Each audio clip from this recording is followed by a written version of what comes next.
All right, good morning. This is Mr. McMurray, and we have no music today, but that's okay. We are going to do the Mechanical Advantage worksheet on this fine Friday morning. It's the end of the week. I'm sure we'll all have to deal with our disappointment that there's no more assignments for the week, but we'll deal. I'll deal. We'll all deal with it, I'm sure. All right, so I'm going to put this out of the way, just so there we go. So, real quickly, we have formulas. We have the actual mechanical advantage, which is resistance force divided by the effort force. We have the ideal mechanical advantage, which is the effort distance divided by the resistance distance. Okay. Just for the record, though, this also should have the ideal mechanical advantage is also equal to, on levers, is equal to the effort arm divided by the resistance arm, okay? So we can do any of those. I don't think I have that on here anywhere else, all right? But anyhow, there we go.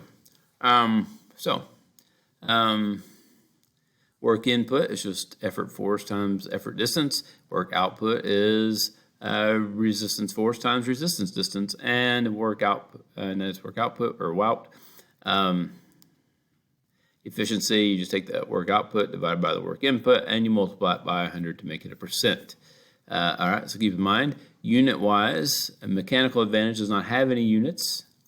All right, and they're just going to cancel each other out, but they must be, if you're going to divide, say the distances here, you need to make sure they're both in, say, centimeters, or they're both in meters. All right, if one of them is in centimeters, one of them is in meters, then you need to convert one or the other so that they will be in the same units. Then once you divide, the units will cancel, and you will just have a number that tells you how many times it multiplies the force or how many times easier it is to use the machine. Okay, same thing with force, although usually we're going to be using newtons for force, so that's pretty standard. All right, down here you're going to be doing newtons times meters, or newtons times some kind of distance. It's going to be newton meters or joules. If it's newton centimeters, then you couldn't change it to joules unless you wanted to convert the centimeters to meters, but you don't need to do that. You can just put newton centimeters as your units, and that's fine. All right, same thing here with work output. When you divide, that will cancel units times 100, so that will once again make it a percent. All right, so those are our formulas that we're going to use. Let's look at some examples. All right. So it says if you use a pulley to lift a mass of 441.0 kilograms while exerting a force of 525 newtons, it wants to know what the mechanical advantage is. All right. Well, first of all, we have newtons here, which is a force. Okay. And we're exerting this force. So what type of force would it be? Would it be effort force or resistance force?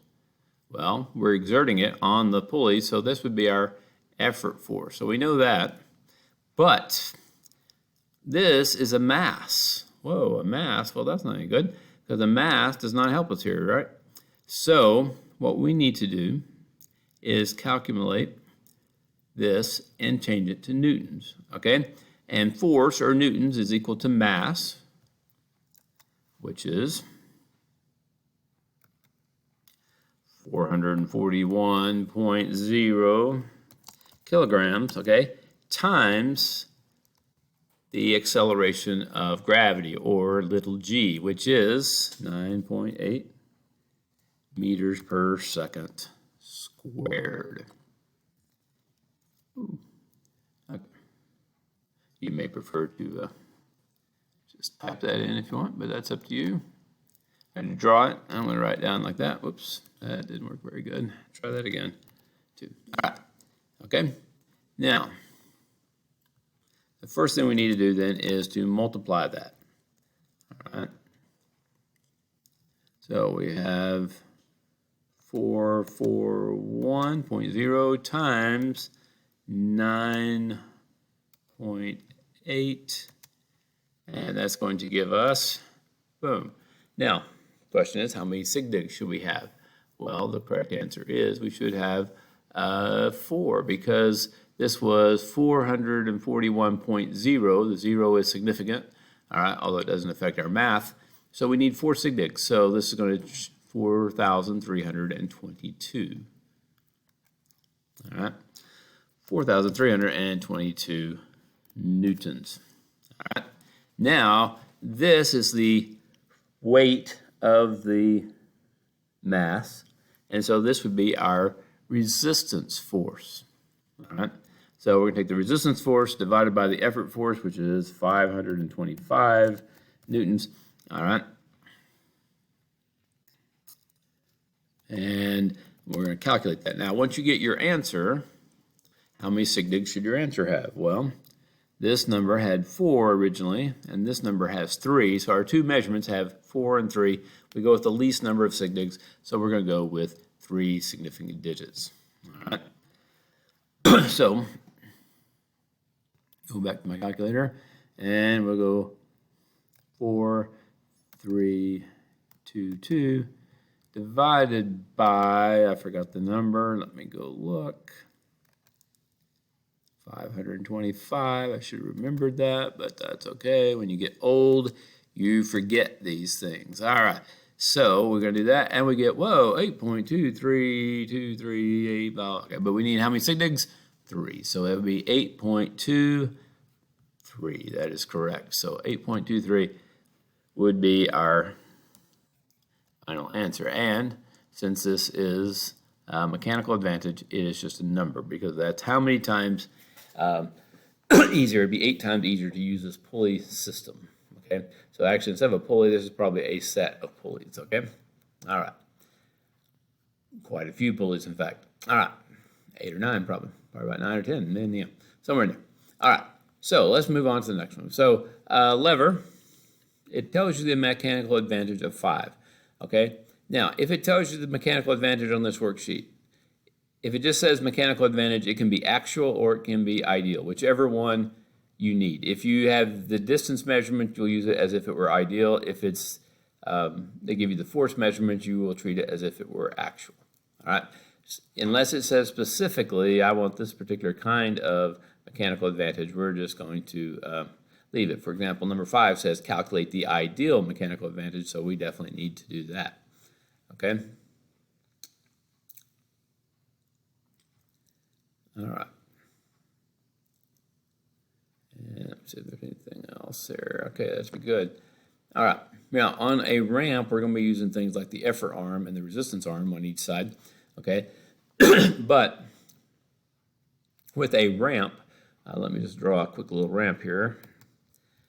We need to talk about what the effort distance and the resistance distance would be on a ramp, which we have talked about before, but you get the idea. We need to do it again. All right.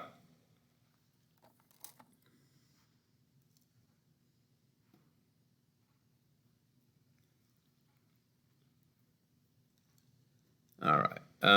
So if you have a ramp, if you go up the ramp, this is where you would push something up the ramp. So this is going to be your effort distance. How long the ramp is going up like this is going to be the effort distance. How tall the ramp is going to be the resistance distance. Okay?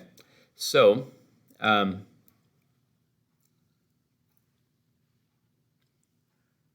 that's just keep that in mind. So this is your effort distance. How tall you get it off the ground, the height is going to always be the resistance distance. That's how high you lifted the resistance off the ground. All right. All right. Now, this one, remember with a lever, okay, let's do another one real quick. Let me draw another example here real quick. Whoa. That's not the greatest lever in the world, but it'll work. Okay.